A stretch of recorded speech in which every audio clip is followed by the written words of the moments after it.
Yo guys, what is going on? Welcome back to another edition of Premier League Talk. What a weekend we had in the Premier League. Some surprise results, absolute hammerings, and some that were pretty much nailed on, even managerial sackings. But yeah, as usual, we're just going to run through the results and then we'll pick out 3 games that we want to talk about. So we'll just start with the running through the results. We start with Saturday. West Ham drew 1-1 with Chelsea at the London Stadium.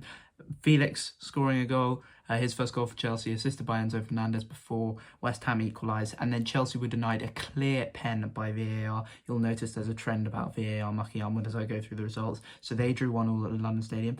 Arsenal dropped points against Brentford. They went 1-0 up. Leandro Trossard getting his first goal for the club. Many people calling out for him to start tomorrow night against Manchester City. I think he has to be honest, but we'll see what happens. Yeah, then Brentford get a goal back through Tony. Christian Norgard was clearly offside in the build-up to that one.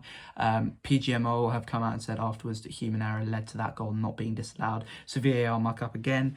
Crystal Palace Brighton also finished 1-1 in the derby there. Brighton were denied a clear goal, although they did get their equaliser later on in the game. But Sanchez completely screwed up there to give Palace their first goal. So yeah, pretty bore draw in Palace versus Brighton. Fulham then smashed Forest 2-0, absolutely dominated them. Fulham are a class team, 100% have got to go for Europe. I think Europa League has got to be a maximum target for them now. I think they can achieve it. Willian scoring a screamer. Leicester thrashed Spurs 4-1. We'll come back to that one later. Southampton lost 2-1 to Wolves. We will also come back to that one. And then Bournemouth drew 1-1 with Newcastle. We move on to Sunday. Leeds lost to Manchester United, although they did put up a very spirited performance. I thought Leeds played really well. Rashford and Garnacho getting the goals there to send Man United to second for a couple of hours before Manchester City won 3-1 against Aston Villa to go back second. United now 5 points, within 5 points of Arsenal, but they played 2 games more. City are now within 3 points of Arsenal, and they obviously play each other tomorrow night. And then finally, Monday night, Liverpool beat Everton 2-0 in the Merseyside derby. And we'll start with the Merseyside derby. Mo Salah getting a goal again, his 18th goal of the season. Cody Gakpo coming up with his first goal for Liverpool. It was a great finish, but 2 goals that could have been avoided. The first goal, Everton hit the post from corner, Liverpool go up the other end of the score. Jordan Pickford was caught in no man's land, literally standing in the middle of his box. Don't know what he was doing. Salah tapped it in for 1-0. And then Gakpo, Connor Cody not tracking the man. Gakpo is a free tapping at the back post. Simple as you like. Great finish for him. Great for him as well because he really struggled to find form. Really struggled to find form for Liverpool in his first month as being a Liverpool player. But it was a great result for Liverpool. It moved them up to 9th. I know that doesn't say that much, but they're now only within 9 points of the top 4, and they're literally only 8 points off 5th. So I think the hunt for European football is still on for Liverpool. And yeah, if they play like they did last night, I don't see why not. It did feel like a very reminiscent of the old Liverpool, like, you know, the fast pace, the pressing, the passing. It was a good performance from them. But Everton, we can't rule out then. You can clearly see what Sean Dyche has done to Everton.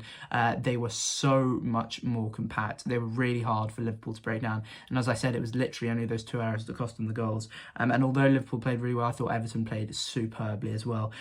So really it does make you think that they can stay up this season. They are still in 18th, still on 18 points, but they have played the same amount of games now as Leeds and West Ham, who are on 19 and 20 points respectively. The two people in 16th and 17th, they're in 18th. So yeah, we'll see what happens with Everton, but Liverpool I definitely think should be pushing for Europe now, 100%. The next game I want to talk about is Southampton versus Wolves. Nathan Jones has been sacked now as the Southampton boss. I was at the game. You can watch my vlog. It's up on the channel. Yeah, Southampton went 1-0 up thanks to a great strike, great volley from Carlos Alcaraz. Wolves then get Lamina sent off for aggressively running up to the referee. He was gone. Wolves down to 10 men. And you're thinking, Saints, this has got to be a great result for them. Great result for Nathan Jones. Was it just? They capitulated in the second half. Wolves turning it around to win 2-1 thanks to goals from a Jan Bednarek own goal and a goal from João Gomez. Yeah, Southampton, I have to say, watching them in person, the first half I thought they were excellent, and it really made me question how they had been so poor in Nathan Jones' first 8 games, obviously winning 1 and losing 7. Well, that was his record now. First 7 games, winning 1 and losing 6. Because they were superb. Wolves had much more of the ball, but Southampton were hard to break down. They were compact, and they hit them on the counter-attack. Sulemana was utterly incredible. I think he has to start for Saints now for the rest of the season. Second half fell apart. They were wide open at the back. They had one chance in the start of the second half, which they should have taken. Sulemana tried to go around Jose Sarr. Jose Sarr with a good save. But yeah, apart from that, didn't really create anything, and Wolves absolutely battered them in the second half. Great goal, I have to say, from João Gomez. Jan Bednarek own goal. I don't know what he was doing either. He kind of fell over his own feet. But Wolves thoroughly deserved. Great result for them. Leaves Southampton 5 points drift at the bottom of the table. They are 5 points off West Ham in 16th, and they're 4 points off Leeds in 17th, having played the same amount of games. I do fear for Southampton, although they are set to appoint Jesse Marsh, their manager, who only a week after being sacked as the Leeds boss will be heading to the South Coast. Whether that will turn out to be a good appointment for them, I'm not sure. We'll see what happens. If he keeps them up, it's an absolute miracle. But yeah, Wolves, though, on the other hand, they stay in 15th, but they're now only 5 points away from being in the top half. Obviously, it hasn't been a great season for Wolves. Bruno Lage got sacked earlier on. Julian Lopetegui's come in, and they've been on a bit of a resurgence because they were in the relegation zone when he took them over. So he has done a pretty good job, but we'll see what the rest of the season holds for Wolves.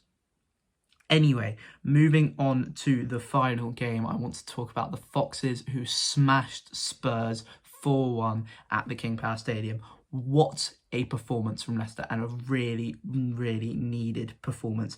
Spurs took the lead early on through Bentancur, who then went off injured. It's been discovered now he has an ACL injury, so he will miss the rest of the season for Spurs. That is huge for them. They obviously have Lloris out for a long period as well, but Bentancur is a key player for them, and that's a problem. But then Leicester hit them back. Mendy getting a goal with an absolute thumping hit of a volley, and then Maddison scoring 2 minutes later to turn the game around 2-1. Iheanacho then adds the third goal literally on stroke of half time before Harvey Barnes scored in the 81st minute to compound what had been a dismal performance from Spurs. Leicester, this was the first time I think this season that we really saw the Leicester of old. They were clinical, utterly clinical. I thought they were superb. Spurs capitulated completely. Playing like that, they're not going to get Champions League. They're now only 2 points behind Newcastle, but they played 1 game more. And Brighton are breathing down their necks. They're 4 points behind, and Brighton have played 2 games less than Spurs.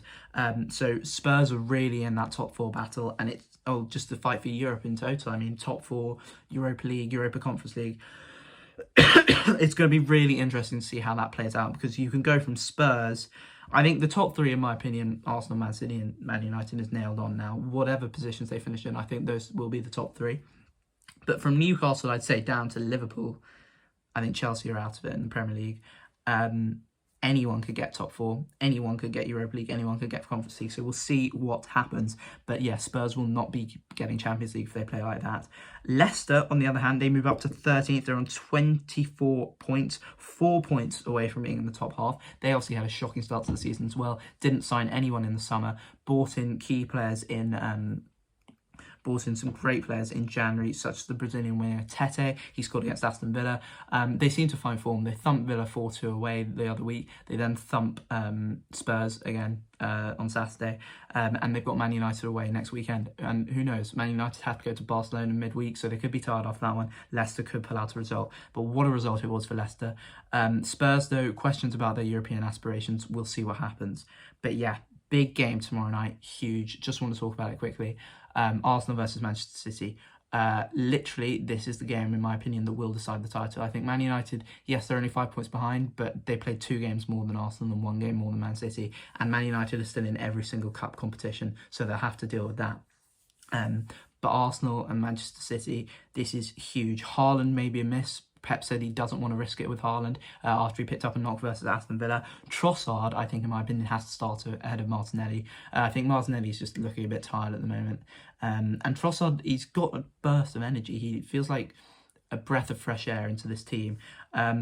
So we'll see what happens, but it's a huge game, and I will be live streaming it, so make sure you watch it. But yeah, anyway, this has been another edition of Premier League Talk. Let me know what you guys think about last weekend's results down in the comment section below, and I will see you for the live stream tomorrow night.